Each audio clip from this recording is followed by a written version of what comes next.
Hello everyone, welcome to mech solution garage. ఈరోజు మనం ఈ వీడియోలో కార్నర్ సైకిల్ మీద one of the important problem solve చేద్దాం. ఈ ప్రాబ్లం ఖచ్చితంగా మ్యాక్సిమం 90% అనేది ప్రతి ఎగ్జామ్లో వస్తుంది అనమాట. ఈ ప్రాబ్లం చూస్తే a manufacturer claims that his engine develop 5 kilowatts.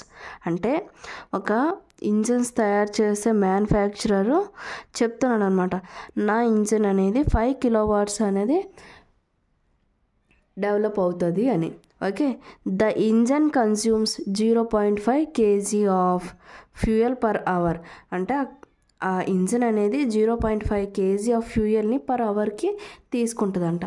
Having a calorific value of 42,000 kilojoule per kg అనేది కెలోరిఫిక్ వాల్యూ అంట. And the maximum temperature recorded in the engine is 1400 degrees. 1400 degrees అనేది మ్యాక్సిమం టెంపరేచరు, మినిమం టెంపరేచర్ ఏమో 350 degrees అంట. Is the manufacturer justified his claim. ఇప్పుడు అతన్ని ఆ manufacturer చెప్పింది నిజమేనా లేదా కాదా అనేది ఈ వాల్యూస్ బట్టి మనం చెప్పాలన్నమాట. చూద్దాం. మనకి గివెన్ డేటాలో ఏమి ఇచ్చారు? పవర్ డెవలప్డ్ ఇచ్చారు. Power developed is equal to 5 kilowatts కదా, అంటే 5 kJ/s అంతే కదా. మాస్ ఆఫ్ ద ఫ్యూయల్ ఇచ్చారు. Mass of fuel is equal to 0.5 kg/h అని ఇచ్చారు. కెలోరిఫిక్ వాల్యూ ఇచ్చారు. Calorific value is equal to 42,000 అని ఇచ్చారు కాబట్టి kJ/kg అనేది దాని యూనిట్స్. మనకి మ్యాక్సిమం టెంపరేచర్ కూడా చెప్పారు. Maximum temperature T1 is equal to 1400 degrees అన్నారు కాబట్టి మనం కెల్విన్లో ఇక్కడే మార్చేసుకుంటున్నాను. So 1673 kelvin. So minimum temperature కూడా ఇచ్చారు. Minimum temperature T2 is equal to 350 degrees అన్నారు కాబట్టి ప్లస్ 273 చేస్తే 623 కెల్విన్ అనేది వస్తుంది. నెక్స్ట్ మనం ఫస్ట్ ఏం చేసినా ఫస్ట్ దాని యొక్క ఎఫిషియన్సీ ఫైండ్ అవుట్ చేద్దాం. ఎఫిషియన్సీ ఫైండ్ అవుట్ చేసి ఎఫిషియన్సీ నుంచి మనం వర్క్ అవుట్పుట్ని తీసుకొద్దాం. So efficiency is equal to work done by heat supplied కదా. సో వర్క్ డన్ 5 kilowatts అని అతను చెప్పారు. సో Q1 అంటే మనకేంటి? Mass by mass per hour అన్నారు కాబట్టి 3600 per second. m into calorific value చేయాలి. ఇది చేస్తే మనకి ఎఫిషియన్సీ వస్తుంది. మాస్ ఇంటూ కెలోరిఫిక్ వాల్యూ చేస్తే Q1 అనేది వస్తుంది అనమాట. So Q1 is equal to mass into calorific value m into CVMCV. Okay, so ఈ వాల్యూనంతా మనం క్యాషువల్గా కాల్కులేట్ చేస్తే మనకి ఇప్పుడు ఎఫిషియన్సీ అడిగాడు కాబట్టి మనం ఇంటూ 100 వేసుకుంటాం, ఎందుకంటే మనకి ఇన్ టర్మ్స్ ఆఫ్ పర్సంటేజ్లో రావాలి కాబట్టి. ఈ వాల్యూనంతా మనం చేస్తే మనకి 85.7 అనేది వస్తుంది అనమాట. ఇది పర్సంటేజ్. అంటే ఎఫిషియన్సీ ఈజ్ ఈక్వల్ టు 85.7% అనమాట. సో ఓకే, మనం ఇది అతను చెప్పింది కానీ మ్యాక్సిమం పాసిబుల్ అయ్యే ఎఫిషియన్సీ ఎంతో మనం చూడాలి కదా. సో టెంపరేచర్స్ ద్వారా కూడా మనం ఎఫిషియన్సీ ఫైండ్ అవుట్ చేయాలి కాబట్టి మనం అలా కూడా చూద్దాం. So okay, efficiency is equal to T1 minus T2. అతను చెప్పిన టెంపరేచర్స్ బట్టి కూడా చేయాలి కదా. మనకి ఏదైనా వాల్యూ ఇచ్చారంటే అన్ని పాసిబుల్ డైరెక్షన్స్లో అన్ని ఫార్ములాస్ చూసినా ఒకేలా రావాలి. సో మనకి ఈ టెంపరేచర్స్ చెప్పారు కదా, మనకి హై టెంపరేచర్ ఎంత వస్తుంది, లో టెంపరేచర్ ఎంత వస్తుంది అని చెప్పారు. Okay, T1 minus T2 by T1 చేస్తే మనకి 1673 మైనస్ 623 బై 1673. సో దీన్ని క్యాషువల్గా కాల్కులేట్ చేస్తే 62.76%. చూసారా ఎంత డిఫరెన్స్ వచ్చిందో? అతనికి 5 kilowatts అని చెప్పారు. సో ఈ 5 కిలోవాట్స్ చేసి చూస్తే ఎఫిషియన్సీ 85.7 ఎక్కువ ఎఫిషియన్సీ ఇస్తుంది. అతను చెప్పింది అదే కదా, నా ఇంజిన్ అనేది చాలా ఎక్కువ ఎఫిషియన్సీ ఇస్తుంది అని చెప్తున్నారు.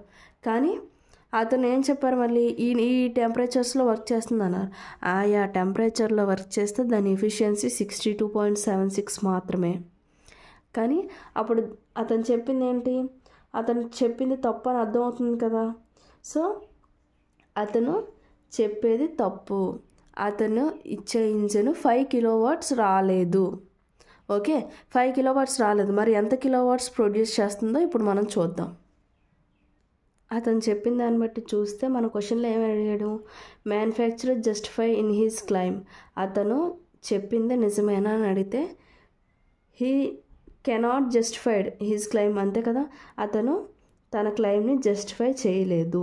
సో మనం అతను 5 కిలోవాట్స్ అని చెప్పారు, కానీ టోటల్గా ఎన్ని కిలోవాట్స్ వచ్చిందో మనం చూద్దాం. So maximum possible efficiency and అతను చెప్పిన 5 కిలోవాట్స్కి వచ్చిన ఎఫిషియన్సీ రెండు ఒకలా లేదు కాబట్టి అతని justification wrong. So maximum possible efficiency మనకి ఎంత వచ్చింది, అదే T1 మైనస్ T2 చేస్తే efficiency is equal T1 minus T2/T1 చేస్తే మనకి ఎంత వచ్చింది, 62.76%.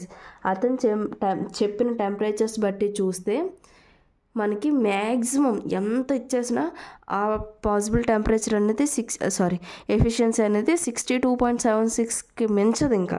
ఓకే, అదే ఇంకా ఫైనల్ అనమాట.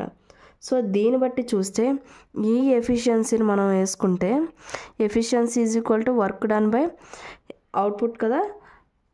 ఇది వేస్తే ఇప్పుడు ఎఫిషియన్సీని మనం వర్క్ అవుట్పుట్ని ఫైండ్ అవుట్ చేద్దాం.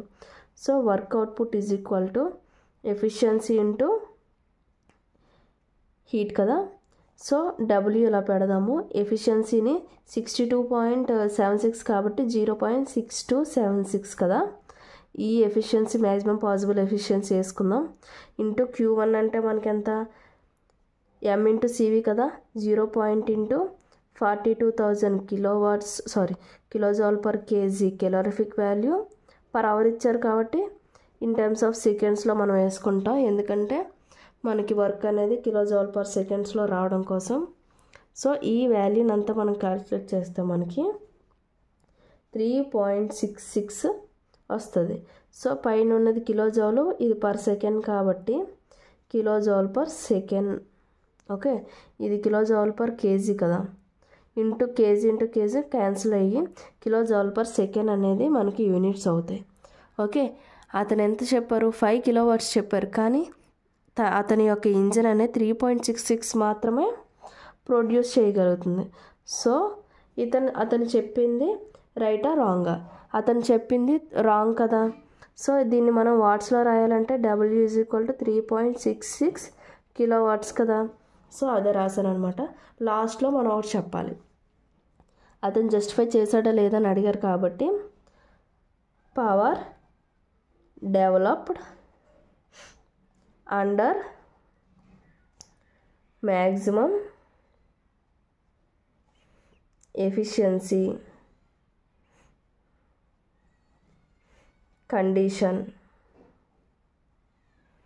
Is 3.66 kilowatt which is less than 5, అంతే కదా, which is less than 5 kilowatts. Hence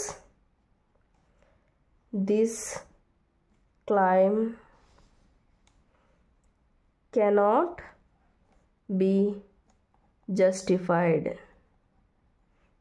okay, అంతే అనమాట, చాలా సింపుల్. ఓకే, మీకు ఈ వీడియో నచ్చినట్టయితే లైక్ చేయండి, షేర్ చేయండి, సబ్స్క్రైబ్ చేయండి. Thank you from mess solution garage.